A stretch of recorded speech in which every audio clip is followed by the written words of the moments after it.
Leviticus chapter 11. Now the Lord spoke to Moses and Aaron, saying to them, Speak to the children of Israel, saying, These are the animals which you may eat among all the animals that are on the earth. Among the animals, whatever divides the hoof, having cloven hooves and chewing the cud, that you may eat. Nevertheless, these you shall not eat among those that chew the cud, or those that have cloven hooves. The camel, because it chews the cud but does not have cloven hooves, is unclean to you. The rock hyrax, because it chews the cud but does not have cloven hooves, is unclean to you. The hare, because it chews the cud but does not have cloven hooves, is unclean to you. And the swine, though it divides the hoof, having cloven hooves, yet does not chew the cud, is unclean to you. Their flesh you shall not eat, and their carcasses you shall not touch. They are unclean to you. These you may eat of all that are in the water, whatever in the water has fins and scales, whether in the seas or in the rivers, that you may eat. But all in the seas or in the rivers that do not have fins and scales, all that move in the water, or any living thing which is in the water, they are an abomination to you. They shall be an abomination to you. You shall not eat their flesh, but you shall regard their carcasses as an abomination.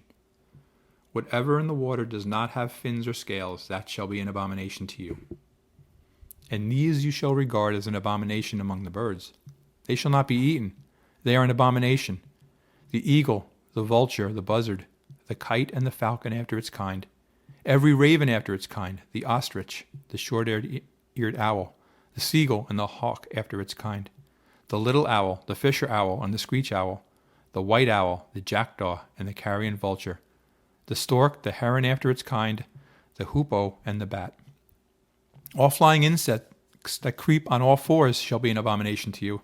Yet these you may eat of every flying insect that creeps on all fours, those which have jointed legs above their feet, with which to leap on the earth. These you may eat. The locust after its kind, the destroying locust after its kind, the cricket after its kind, and the grasshopper after its kind. But all other flying insects which have 4 feet shall be an abomination to you. By these you shall become unclean. Whoever touches the carcass of any of them shall be unclean until evening. Whoever carries part of the carcass of any of them shall wash his clothes and be unclean until evening. The carcass of any animal which divides the foot, but is not cloven-hoofed, or does not chew the cud, is unclean to you. Everyone who touches it shall be unclean, and whatever goes on its paws among all kinds of animals that go on all fours, those are unclean to you.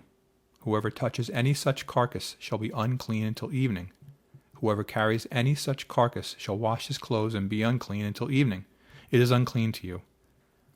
These also shall be unclean to you among the creeping things that creep on the earth: the mole, the mouse, and the large lizard after its kind, the gecko, the monitor lizard, the sand reptile, the sand lizard, and the chameleon.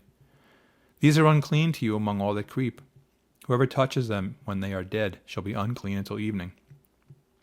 Anything on which any of them falls, when they are dead, shall be unclean, whether it is any item of wood or clothing or skin or sack. Whatever item it is in which any work is done, it must be put in water, and it shall be unclean until evening. Then it shall be clean. Any earthen vessel into which any of them falls you shall break, and whatever is in it shall be unclean. Such a vessel, any edible food upon which water falls, becomes unclean, and any drink that may be drunk from it becomes unclean. And everything on which a part of any such carcass falls shall be unclean. Whether it is an oven or cooking stove, it shall be broken down, for they are unclean, and shall be unclean to you. Nevertheless, a spring or a cistern in which there is plenty of water shall be clean, but whatever touches any such carcass becomes unclean. And if a part of any such carcass falls on any planting seed which is to be sown, it remains clean. But if water is put on the seed, and if a part of any such carcass falls on it, it becomes unclean to you. And if any animal which you may eat dies, he who touches its carcass shall be unclean until evening. He who eats of its carcass shall wash his clothes and be unclean until evening. He also who carries its carcass shall wash his clothes and be unclean until evening.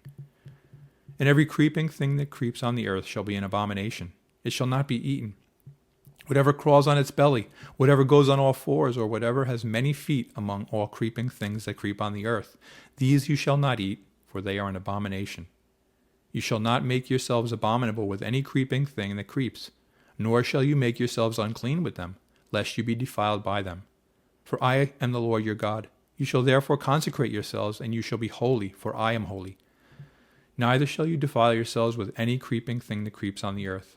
For I am the Lord who brings you up out of the land of Egypt, to be your God. You shall therefore be holy, for I am holy.